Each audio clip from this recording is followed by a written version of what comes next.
Yeah, good morning, everyone, and thank you so much for joining us today for our first in our monthly webinar series. We're thrilled to have so many of you joining us today from all art forms and across the sector. My name is Ruth Hazelton, and along with my friends and colleagues, I have the privilege of being one of the inaugural members of the Creative Workplaces Council. I would like to acknowledge the traditional owners of the land on which I am located today, the Boon Wurrung people of the Kulin Nation, and pay my respects to elders past, present, and emerging. I also acknowledge and pay my respects to our Aboriginal and Torres Strait Islander arts colleagues joining us today. Before we get started, I'd also like to welcome and introduce our Auslan interpreters, Alana and Tiana. Thank you so much for your great work. In our last webinar, Kate Jenkins and Kate Schaffner provided a comprehensive update on the foundational priorities of creative workplaces. And in case you missed it, the recording is available on our website. Please remember too, if you haven't already, to sign up to our mailing list to stay informed as we launch this monthly series of webinars. Creative Workplaces was established for artists, arts workers and organisations, and our role is to promote and enable fair, safe and respectful workplaces to benefit the entire sector. We aim to support everyone working in the arts and culture to understand their rights and meet their workplace obligations by providing information, resources and referral information about pay, safety and wellbeing. Today marks the first of our monthly webinar series, and it's only fitting that we kick off with a very important topic of wellbeing in the workplace. We know from census data that the cultural and creative industries provides employment to almost 500,000 people in 2021 in both creative and non-creative roles. And we're also aware that studies show that working in the arts presents unique challenges in terms of both mental and physical health and well-being. From a personal perspective, I have spent over 25 years navigating working in the arts and culture sector as a musician, as an agent, an event manager, and I also work as a contracted oral historian. My own career has been marked by all the classic stresses of a creative life. Small business ownership, inconsistent income, dramatic shifts in business modelling and workplace skill requirements, parenting as an artist, and having to juggle numerous jobs while trying to make space for my creative work. Creative work is a vocation notorious for mental health risk, and I've noticed in recent years rising levels of distress and burnout among my colleagues as we've emerged from this pandemic. I'm delighted to be joined today by Clive Miller, CEO, and Dr. Ash King, psychologist and wellbeing content and programs lead from Support Act, along with Kate Schaffner, the Director of Creative Workplaces. Support Act is an organisation that has provided incredible services to the music sector over many years, and now Creative Workplaces is extremely pleased to be working with Support Act to provide tailored mental health and wellbeing services to the broader arts sector over time, beginning with the expansion of the Support Act Wellbeing Helpline, and you'll hear more on that shortly. We all have our own history and experiences when it comes to mental health, so please show yourself compassion during today's webinar. We hope this session leaves you feeling supported. We also hope that you gain some practical insights and skills into how to better look after yourself and those around you as best you can.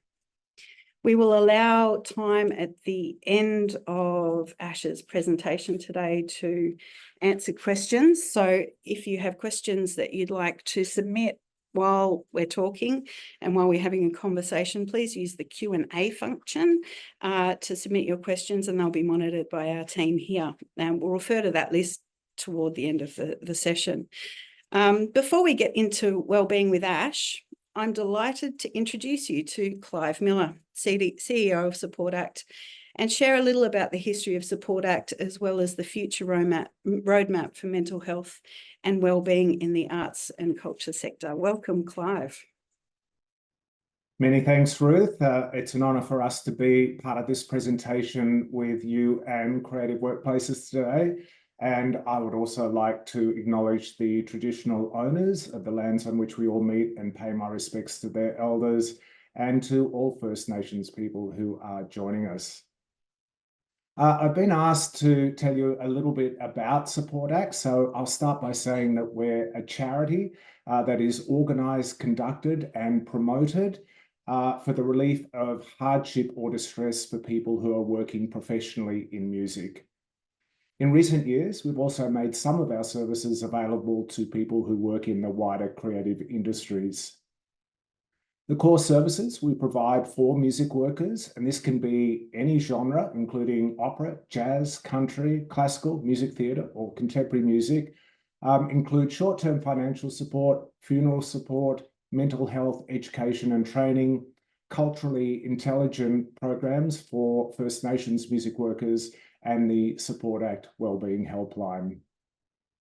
Some of you might even remember that during the COVID lockdown period, Support Act extended access to the Wellbeing Helpline to all people who work in the creative industries, and we have continued to do that as part of what we all recognise is a long and bumpy recovery period. And thanks to our partnership with Creative Workplaces, as Ruth said, we'll continue to make the helpline available across the sector over the coming 4 years. We deliver the helpline in partnership with an external not-for-profit provider called Access EAP. It's staffed by qualified clinicians, most of whom are psychologists, and they have all either worked in music or the arts or have now had a good period of on-the-job training. And they're able to talk to you about any aspect of your mental health and provide strategies for a range of issues that create psychological distress. They can include things like anxiety and depression, career concerns, loneliness, relationship issues, grief counselling, financial stress, just to name a few. We also offer 4 dedicated support lines. The LGBTQIA+ support line is staffed by counsellors and professionals who have AIDS Council of New South Wales Pride Inclusion training. The First Nations support line is staffed by Aboriginal or Torres Strait Islander counsellors or those with cultural awareness training. Our manager support line is a consultative service for artist managers, line managers and team leaders on any people management issues, and our safety at work support line provides counselling support in relation to sexual harassment or any form of sexual abuse. All these services can be accessed by calling 1800 959 500. That's the number you can see on your screen. It's a 24/7 service. You can call at any time, but unless your situation is life-threatening, your counselling session will be scheduled during normal business hours, and you can choose to speak with a counsellor by phone, by video call, or where available in person. And you can have up to 12 sessions each year. You can find more information on the Get Help page on our website. That's at supportact.org.au, including answers to frequently asked questions. We also have a guide on that page which walks you through the process for making your first call, as we appreciate that can be daunting. You can also find a wide range of other mental health and wellbeing resources on our website. And over the next few years, we're going to be working with Creative Workplaces, Arts Wellbeing Collective, and other organisations who are active in this space to make further resources available across the sector. In the meantime, please keep an eye out for the results of our mental health and wellbeing in music and the creative industry survey that we undertook recently in partnership with Swinburne University with support from Entertainment Assist. I'm pretty sure that that will have some really interesting insights into how people are currently faring in the sector in relation to their mental health and well-being. And it'll be really interesting to see what has or hasn't changed since our last survey in 2022. Finally, I just wanted to let you know that we're actually currently recruiting for someone to lead our First Nations program. So if you or anyone you know think you can excel in this role, please check out our website for further information, and please submit an application. We'll be taking applications for the next couple of weeks. And on that note, I'm going to hand over to Dr. Ash King, Support Act's Wellbeing Content Lead, herself a psychologist, who will share some practical tips for prioritising your mental health and how you can best support those around you. Thank you so much, Clive. It's such a pleasure to be here. Thank you for everyone who's joining us this morning right across the country from whatever creative industry you're in. Before my life as a psychologist, I worked across a range of creative industries, which included music, radio, film and television, and theatre. So I've walked the walk, and I'm looking forward to hopefully bringing some interesting tidbits for you this morning. So let's all kick off with a bit of a question. I'd like for you to think about what being mentally healthy looks and feels like for you. Try not to overthink it. I want you to address the first thing that pops into your head. Maybe it's a feeling, maybe it's an experience or a memory, a place or a relationship. Maybe it's an activity. This question evokes a lot of different responses in all of us. Ruth, I'd love to hear what it brings up for you when you think about being mentally healthy. You pitched this question at me yesterday, and I was really surprised in that I didn't have an immediate answer and I wasn't able to articulate it. And my brain kind of went to coping, but coping isn't exactly flourishing either, is it? And why is it that you said it's quite common for people not to know how to articulate what positive mental health looks like? Why is that? Yeah, I know it's interesting. And I think it's because of the common usage of the term mental health.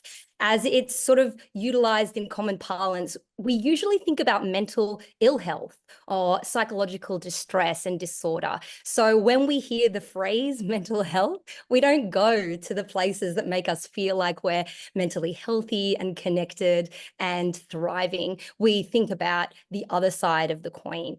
So I really love this question because thinking about your response to it is a powerful cue. Not only can it help guide us to the states and spaces, activities, and relationships that promote our mental well-being, but it can also be a guide to take notice when these experiences or states or feelings that you associate with being mentally healthy become less and less accessible to you in your life. So let's imagine that we're sitting here in this domain of being mentally healthy. First, I think it's useful to clarify what we're talking about when we're talking about mental health at all. So it's really our ability to show up and participate fully in the rich and ever-shifting medley of life, at work, at home, at our creative tasks, in our relationships, in our hobbies, in our studies, in our commitments, duties, curiosities, and explorations of life. And well-being really captures our capacity to go beyond simply existing and surviving to thriving within these various arenas of our lives. So thinking about your answer to that question, what does mentally healthy look and feel like to you? The first thing I think of is when I'm, doing great or doing good. I'm feeling like I have a lot of access to positive emotions like joy and contentment. I feel connected in my relationships. I feel motivated and engaged in my work. And it definitely is a state that we want to be cultivating as much as possible in our life. But of course, our mental health and well-being is shaped by a range of often very shifting factors. And these include sort of biological, psychological, and social factors. So the biology includes our genetic history, our physical health, our neurochemical makeup, what's going on in our brains with our wiring, with the neurotransmitters, our diet, everything that pertains to our physical body. Of course, our mind exists inside of our bodies, so our bodies are crucial in promoting our mental health. Of course, psychological factors are also at play, and these are like the things and the ways that we think, our beliefs, our fears, our goals, our memories and emotions, and our relationships to all those things, as well as the ways that we define ourselves. And then finally, the last big element is the social piece.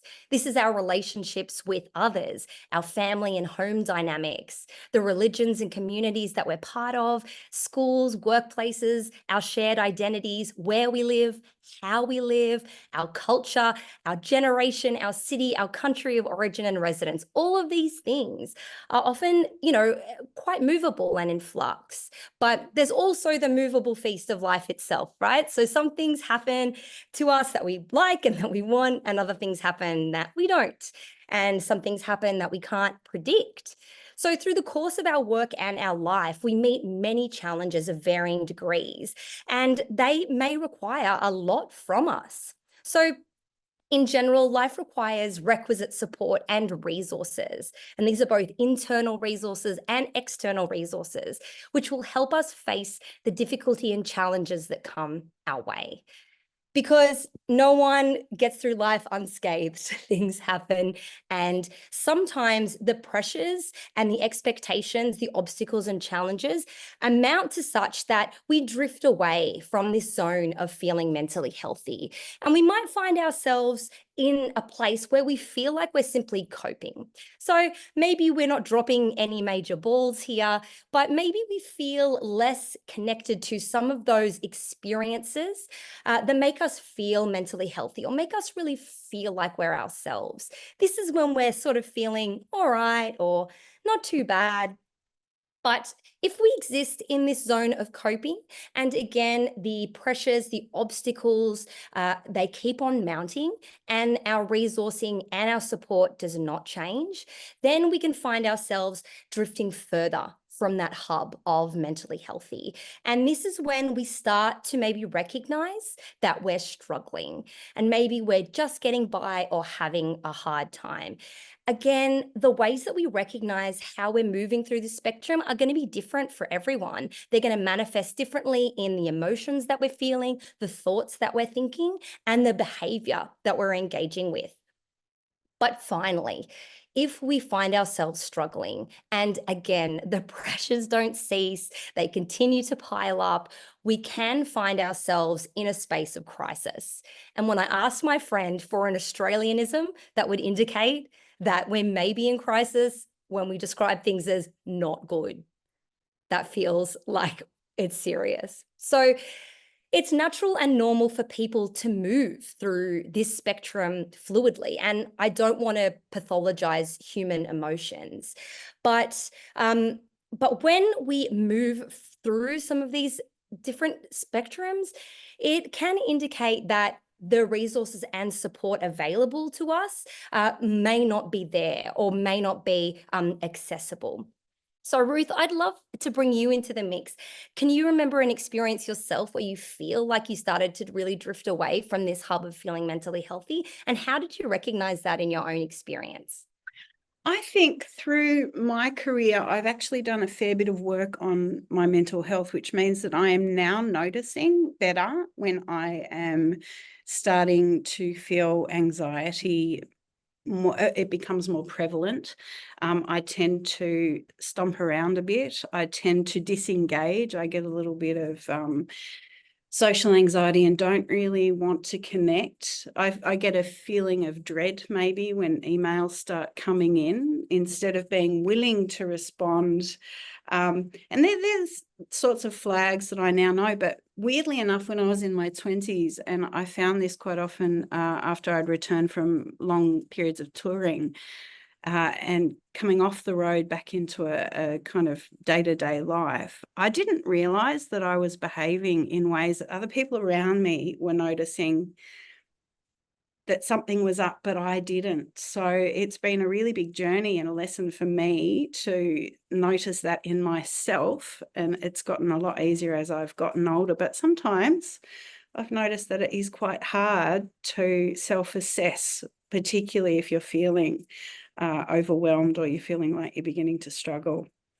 Absolutely. And that's why it's really critical to develop a relationship with yourself where you can recognize that you may be moving through some of these stages. Because once we get up into that crisis point where, we're feeling quite high levels of psychological distress, it makes it harder to find the ways necessary to move ourselves back down to a place where we're feeling good again. Of course, help is available and we can learn to do this, but it's also incredibly empowering when we start to look at our behavior and notice our feelings and notice the thoughts that keep popping into our brains and going, actually, I feel like maybe I'm really just coping at the moment and I need to utilize some more of these resources and support available so I can get myself back to a better place.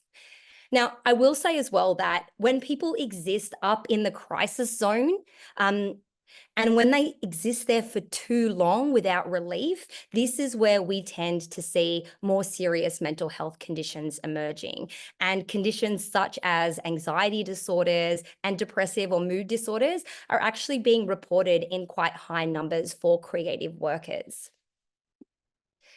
So similar to what I just mentioned, people working in creative arts industries are experiencing high levels of psychological distress. So this really means sitting up in that zone of struggling and in crisis. But what does psychological distress kind of look like when we're actually feeling it? It's things like feeling hopeless, feeling vulnerable, feeling anxious and stressed, feeling worthless, and feeling nervous, feeling burnt out, depressed, and exhausted. For anyone who's had intimate experiences feeling these ways, it's really not a very enjoyable way to engage with the world and also cultivate a healthy relationship with yourself.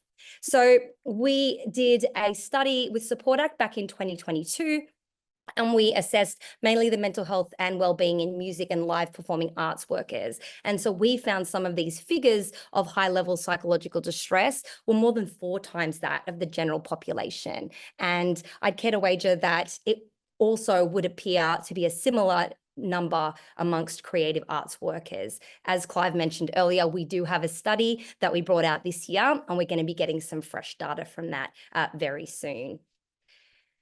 So I also mentioned that these levels of psychological distress that are being reported are also higher amongst women and non-binary people and people with a disability or chronic health condition, people with very low incomes or who are unemployed, people who identify as Aboriginal or Torres Strait Islander, and people based in regional areas. And of course, the people who reported very high levels of psychological distress were people who said that they did not feel safe at work. So when we do not have access to feeling safe and feeling like we have availability of the things that we need, like shelter over our heads, like food and water, we can't be cultivating this mental healthiness, can we? Because we need what we need in order to survive. So the question that always comes pitched at me is, why is that? So why are these levels so disproportionate amongst creative arts workers? And it really is because there's a number of features that are common across creative industries that seem to show up and don't necessarily promote people feeling safe, secure, supported, and connected in their lives and at work. So I'm going to run through a couple of these. I don't know, sometimes I feel like there should be a bingo card, and when we move through some of these sections, it's indicating, is this something that is a feature of your work and your life? So first up, it's the income piece. Of course, we need enough money to live and survive, and a lot of creative arts workers exist on a very low income, or maybe they just don't know when the next paycheck is coming. Of course, there's few safety nets, and this is one of the critical pieces as to why Support Act was established, to exist as a safety net when something goes wrong or something happens and maybe you can't show up to work, you can't do your job, and how are you going to pay the rent or buy the groceries for the next few weeks or months? There's also the transient nature of the work. So a lot of people have to move in order to find the work they need. Ruth, you mentioned being on tour. That requires moving around a lot, maybe feeling extra connection with family or friends or the communities that support you. With certain types of creative work, there's also the transient nature of how the work manifests itself. If you're working in the creative arts, sometimes it feels a little bit mysterious how, you get this creative inspiration or you feel deeply engaged and motivated in the work that you're doing. There's also the variability of working environments. So again, common to different types of creative arts industries, people are working in different places. Maybe they're working out in 40-degree heats, setting up equipment, piling amps and lighting. Other people are in isolated studios, maybe where they don't really have a lot of contact with other people for long stretches of time. There's also this competitive landscape that's apparent, which is what pits people against each other and keeps people on this hamster wheel of hustling, because it always feels like there's the next opportunity that you have to work hard at. And if you miss out, you might miss out for good. Or if someone else has an opportunity or advantage, it means that you've lost out. And sometimes that can get in the way of us lifting each other up and supporting one another. Of course, there's also the short-term nature of work. A lot of people existing on casual contracts or not knowing potentially when one gig finishes, where the next one's coming from. And the physical strain, depending on what type of work you're doing, sometimes it can be incredibly demanding. As a club and pub singer back in my life as a musician, I would be sometimes singing 4 sets of 40 minutes, a set, 3-4 nights a week, incredibly demanding on my voice. And given what your work is, there may be different types of physical strain that you experience. Substance use, and this is something that's very strong within the music industry in particular, but also is connected across creative industries. It just is quite normalized and sometimes offered. When you go do a gig and someone hands you a beer, it's not really like, oh no, I'm at work. It's actually like, bring it on. So when substance use becomes so ingrained into the fabric of the industry, it can promote unhealthy habits and also lead to us pulling back from feeling mentally healthy. And then finally, safety at work. And we've noticed in a range of studies that across different creative industries, people are reporting that they don't necessarily feel all that safe at work, and they don't really know where to go or who to talk to when they're not feeling safe. So whilst many of these are deeply ingrained into the structural and cultural fabric of many creative industries, we understand that you can't maintain resilience if the structures and systems that we're operating within remain oppressive and dysfunctional. So at a broader structure and cultural level, Support Act are really working with government bodies to help establish new norms of conduct and better conditions for work. Ruth, I'd love to bring you into the mix again. Are some of these features familiar to you in your work? Very, very familiar, I'm afraid. And so many, the recent report that came out, Artists as Workers. So I'm talking from an arts worker perspective, a creative person's perspective, but it was quite confronting seeing all of these things in statistics. I think for me too, and might apply outside of music, facing constant rejection, grant writing, applying for things that you don't get into is really hard.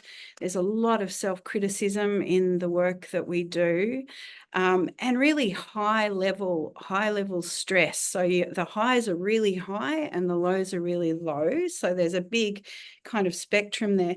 But also I think increasingly in arts work, I'm feeling this, and I know my colleagues are too, which is a sort of sense of professional dissonance, which is sort of you love your art and you love the event that you're working on or the body of work that you're creating, but in order to get that out there, you are having to engage in work practices or spaces that are contrary to your values or contrary to your feelings of safety, and having to push through that. And I guess a term that you might might use in your work, Ash, is masking. There's a lot of masking, putting on a great social media presence, for example, when things are actually really not going very well. And it's that dissonance that I think can be really deeply disturbing, and is something that we don't actually talk a lot about.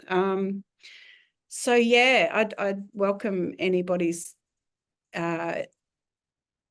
input of their experiences around this too in the comments, if you want to fling some ideas through there. But yeah. Yeah, Ruth, you raise an interesting point as well, that people who are drawn to creative industries find a lot of themselves in the work that they do. So it's very deeply connected to our sense of identity. And when we are having to do things in our workplaces that we don't feel like are connected to our values, then that can be really disruptive. And if we're doing that over a long period of time, it can start to make us feel disconnected from who we want to be and the ways that we want to show up in the world. So again, I mentioned that a lot of these are structural and systemic, and they'll take a fair bit of effort and planning to make a shift on these things. And it's fantastic now that all these new organizations are coming together to really try to solve some of these problems. However, we can also empower individuals to do what we each can to support our own well-being and help support one another. I've got another question for everyone at home joining us. So, what might being in crisis look and feel like? We kicked off this presentation with what mentally healthy looks and feels like, but what might being in crisis feel like? Maybe this is an experience that you've lived through. I know I have been here in my past, but these are the things that we may sort of connect a little bit closer to our ideas of mental illness or psychological distress. So here are a few signs that we might look out for, maybe in ourselves or maybe in a mate that is not doing great. First up, just acting off, maybe agitated, erratic, overwhelmed, disconnected, withdrawn, or aggressive.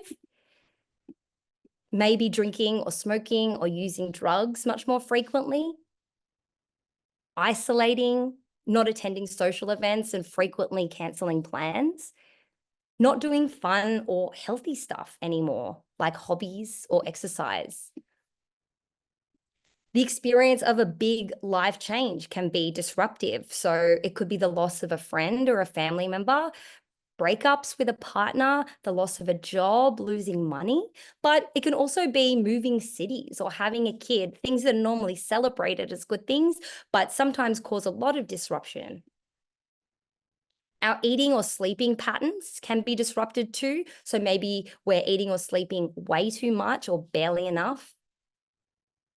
Perhaps we're noticing that we're drawn to post dark, erratic, or alarming content onto social media, or we're noticing this from our friends and colleagues, or certain behaviors taking on an obsessive, all-encompassing vibe, maybe watching porn or having sex, or even things like exercising and working. Engaging in risky behaviors like drink driving or speeding, gambling, taking heavier drugs, having heaps of unprotected sex, or getting into fights. And finally, mentioned or thought about suicide or self-harm. These can all be considered signs that you or a mate might not be doing great. And of course, they manifest differently for everyone and may come and go or may exist in a different type of medley. Ruth, I'd love to ask you, if there's times in your past where you've not been great mental health-wise, what are the signs that show up for you? Oh, yeah. I think throughout my adult life, I've had moments, really difficult moments. About 10 years ago, I had a bit of a really bad crash. And my experience of that was just not, it was really strange, actually. I felt like I couldn't physically move out of my immediate area. I became very aware of, I think too, I was, in early motherhood and trying to juggle that and a creative and a work life as well, which was really difficult.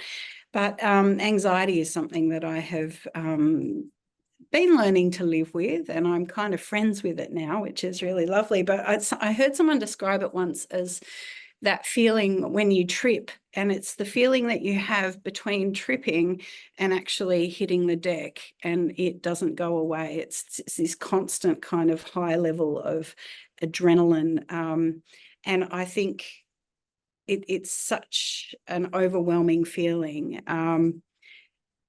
That has been a difficulty for me in the past, but as I say, I've managed to work with luckily a therapist for a little while.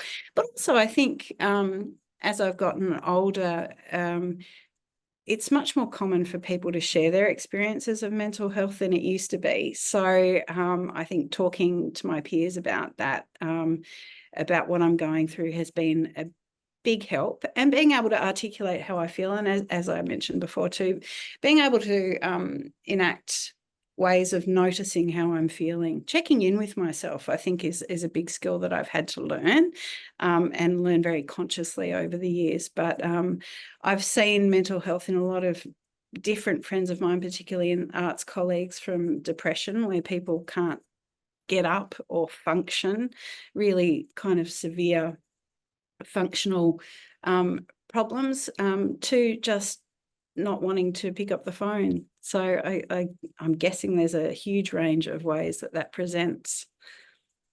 Of course, yes. And I also have had lived experience with anxiety, and that description of that moment before you fall, I can definitely feel that now. But it's definitely something that's interesting, especially if you're the sort of person who isolates or cuts off when things start to mount, where you're feeling like you're sort of coping, struggling, and finding yourself potentially in crisis. Because of the embedded stigma or really discrimination that has been a feature of conversations to do with mental health in the past. So one thing that we've learned is that conversations can be life-saving and life-changing. And one of the scariest things is feeling like we're existing this way and there's something deeply wrong with us, and that people are going to judge us negatively for it, for voicing our concerns and our challenges and how we're feeling. So one thing that we can all do, and a way that we can all empower one another, is to start conversations. So if we're starting to see some of these features show up, or you're just getting a feeling like the people, like someone maybe close to you in your life is not doing great, then you can start a conversation with them. And starting a conversation doesn't necessarily mean that you're definitely going to get them to open up to you. But what it does is it does show that you're the sort of person who is making space for this conversation to happen. And it also allows us to start to smash the stigma when it comes to these mental health conversations. Now, a lot of people ask, I don't know, I don't want to say the wrong thing, I don't want to make things worse. And in truth, it's usually just this gesture of empathy and concern, which can be the most powerful. So finding the right time and finding the right space to be able to have a vulnerable conversation like this is critical. But just opening up the convo with, I just wanted to check in, or I know it's hard to talk about. Maybe you can ask how things have been feeling for someone. Normally we start off with the, how you going? And people just have their rote responses of, yeah, good, or I'm fine. But we can also ask, how are you really? And maybe if we have noticed a bit of a change, we can say that I've noticed that you haven't been yourself lately. Or just letting someone know that you're here to listen. So another thing that gets people to draw back and shut down is because people don't want to feel burdensome on others, or maybe people feel incredibly isolated and confused and they don't know how to fix what's happening with them. So you don't need to go there and solve all the problems. You just need to be someone who is present and open to listening. Now, I'd love to give you a couple of tips so that you can be a kick-ass listener and supporter if you find yourself sitting across from someone who maybe is going through some hard stuff and you want to best support them.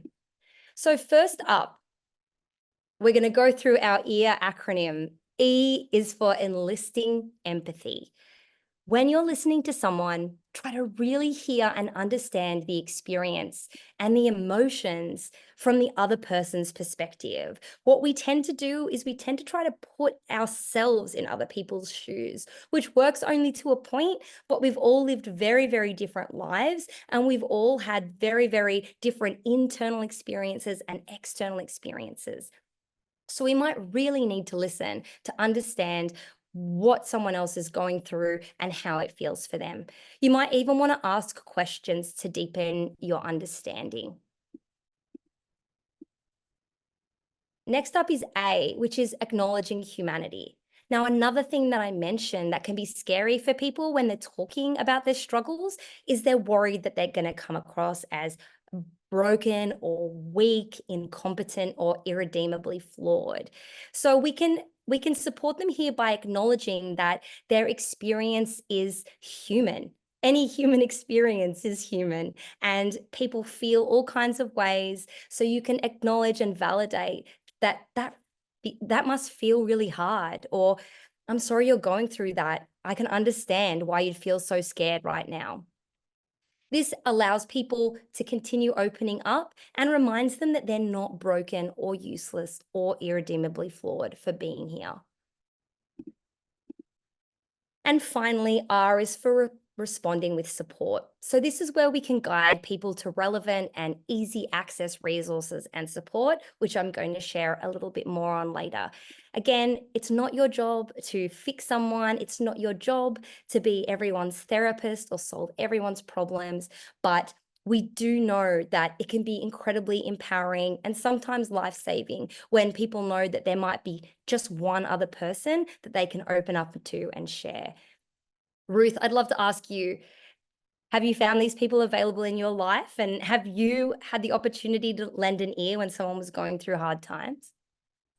I have had an opportunity to lend an ear, and it is it's been, again, another learning process for me to not jump in and try and problem solve. I think when we sit opposite someone, particularly someone that we're working with or someone that we're caring about, and you can see that they're in distress, it can be quite distressing yourself. So your tendency is to jump in there and offer solutions when in fact what you really need to do is to help someone think through what they're feeling and what they're processing. I'm very lucky in that I have some good friends and family over my lifetime who've helped, and also therapists.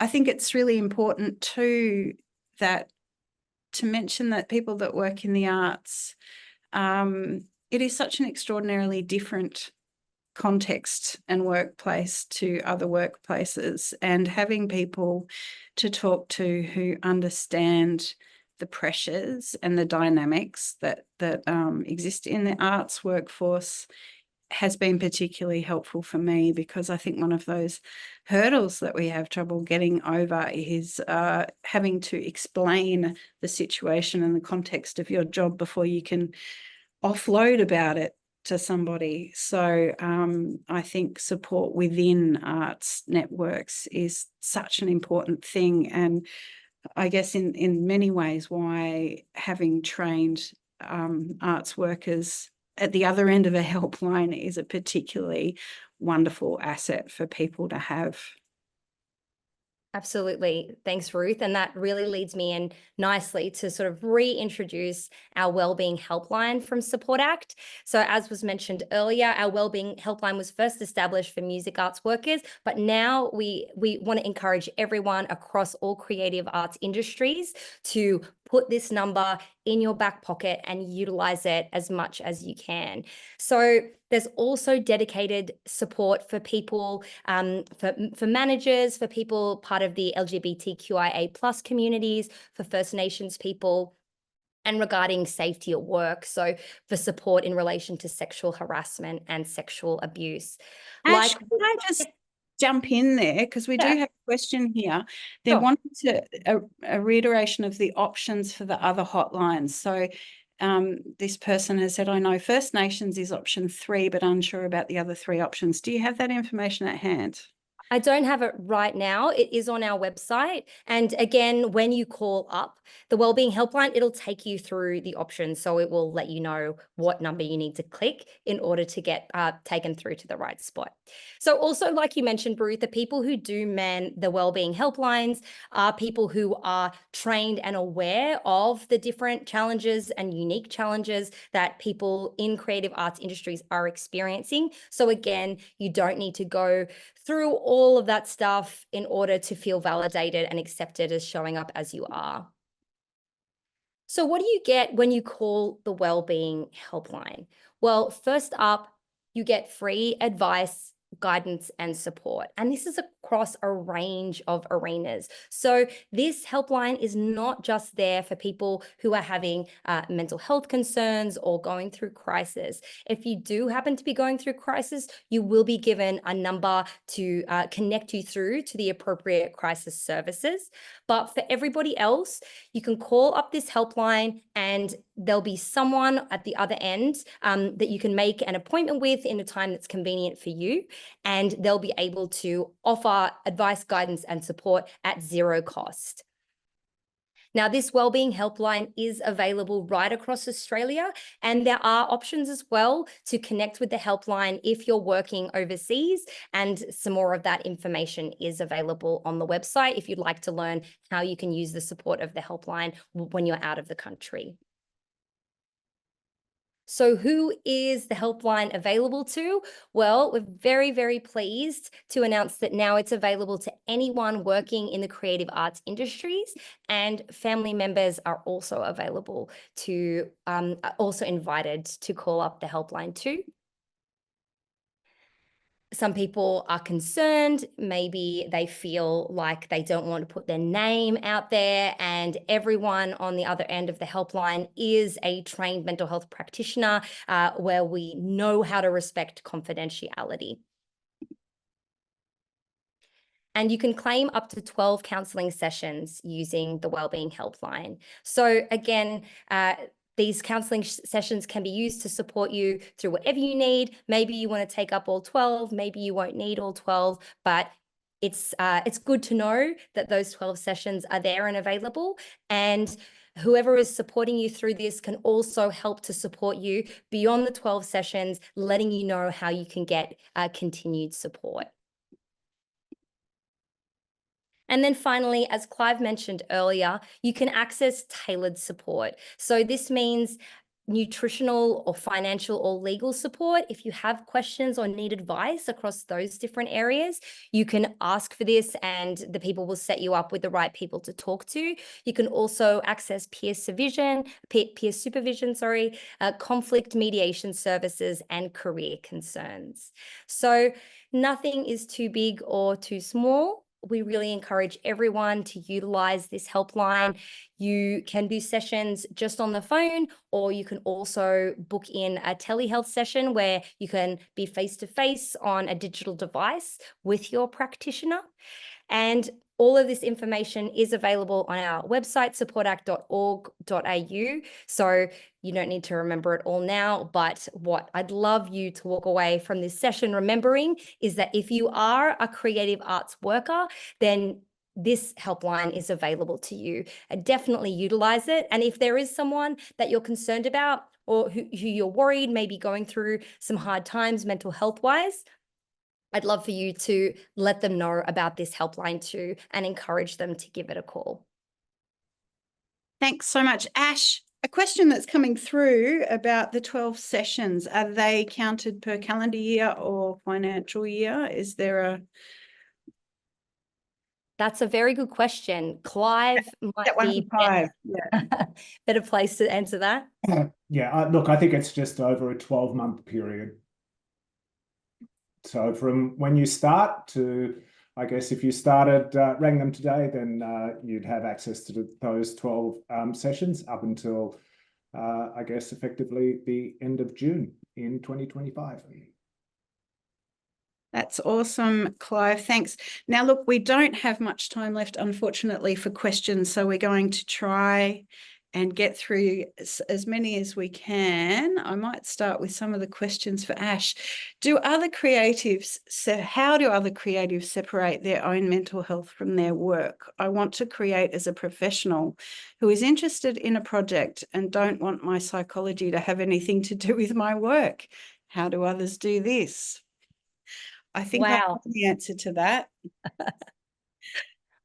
I'm not sure whether we can completely remove ourselves from whatever sort of creative pursuit we embark upon. And wow, that would be nice if we were able just to sort of plug ourselves out and then plug ourselves back in again. I think that this is going to be a very individual journey for everyone, and recognizing really how our features of our mental health and well-being manifest within us, so that we can take good care of ourselves in order to enable us to show up creatively in the work we do in the ways that we most want, whether that is to sort of put ourselves in someone else's shoes and create something that's outside of our own experience.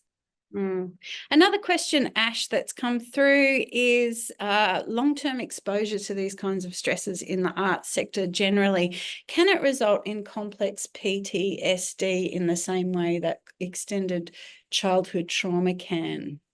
Okay, so anything where there is sort of prolonged stresses that are wearing down on our ability to be resilient and show up in sort of healthy and connected ways can influence people in lots of different ways. So sometimes features of post-traumatic stress disorder may show up for people. Other people, it may manifest in anxiety symptoms or depressive symptoms. So I don't want to say that this plus that equals this, but I would like to validate that sometimes when we do live under sort of prolonged stress and trauma, then different ways, different things mental health wise can manifest. And it's crucial that we reach out and connect ourselves with support when we do recognize that that's happening. Sure thing. Somebody has asked here whether or not personal details are collected for these helpline sessions. Yeah, so I might throw to Clive for this one as well. Look, they certainly take your basic details as part of the triage process, but they remain totally confidential. Support Act does not see, we get reports obviously about how many people are accessing the helpline, and I might come back to that in a minute because that was another question, but all of that information is totally confidential, and we certainly never see it. So just in relation, actually, I'll just jump, if I may, to, there was a question about the number of people that access the helpline by sector. We have about 100 people using the helpline each month for around 2,000 counselling hours. At this stage, 80% are from the music industry, about 10% are from the performing arts, and the other 10% from the wider arts. We'll probably look at how we track that a little more closely going forward, and we're very keen to also see just how those ratios change over the coming years. And the other part of that question was just about the marketing campaigns. So we'll be looking to consult with each of the different I guess peak organisations and others in each of the various sectors, and then of course our campaigns generally tend to comprise things like advertising, earned media, social media, EDMs, and of course the other resources that we have on our website. So I think hopefully that answers that question as well, Ruth. That does. Thank you, Clive. There's a lot of questions you've answered there. A question too, a few people are asking if this session is going to be available after today, and I'm assuming the answer to that is yes. Does someone have a question? Yes, I'm getting an affirmative nod here. Well, I'll let you answer that, Kate. Yes, it will, Ruth. We'll make it available within a couple of working days. Excellent. Now, look, we have four small minutes left, and I just want to acknowledge the plethora of amazing questions that have come through, particularly people talking about other aspects of arts work that are difficult. Hierarchy, power structures are really, really difficult to navigate in our industry for sure, and that feeling of constantly dropping the ball. I guess before I hand over to Kate to end our session today, have I missed any questions? Are there any fundamental ones? Anyone in the team? Oh, yeah. Ash, do you have any advice or strategies workplaces, venues can implement to encourage mentally healthy creative practitioners? Yes, that's a fantastic question. And I think that the first thing I would recommend is an awareness and dedication to learning more about what the issues facing a lot of people in creative workplaces are facing, and how we might be able to, firstly, like we've discussed, recognize the signs and symptoms of someone who may not be doing great.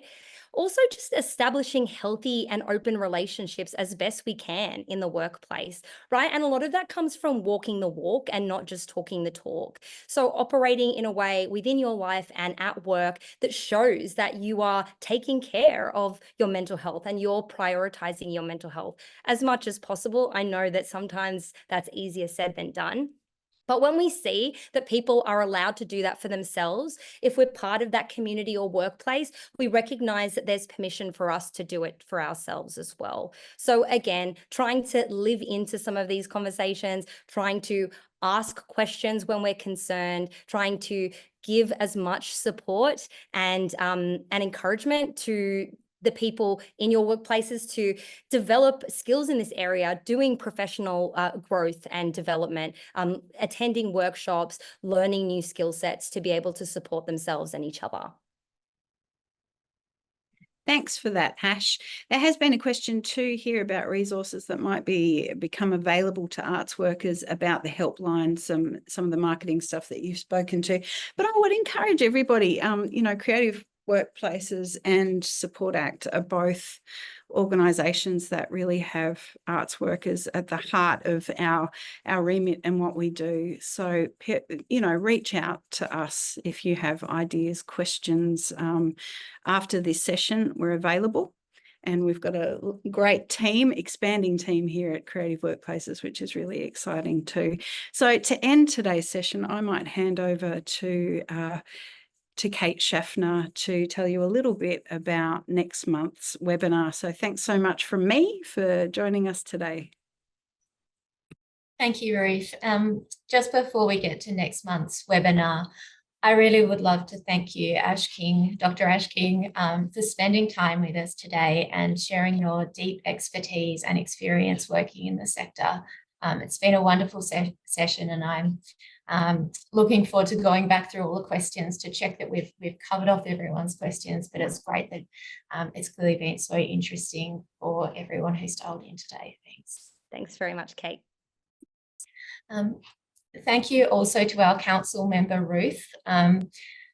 Sharing your personal and professional experiences as part of this webinar has been really powerful. I think as leaders, it can be so powerful to be vulnerable and to acknowledge when we need to take care of ourselves. So, Ruth, thank you very much for joining us today.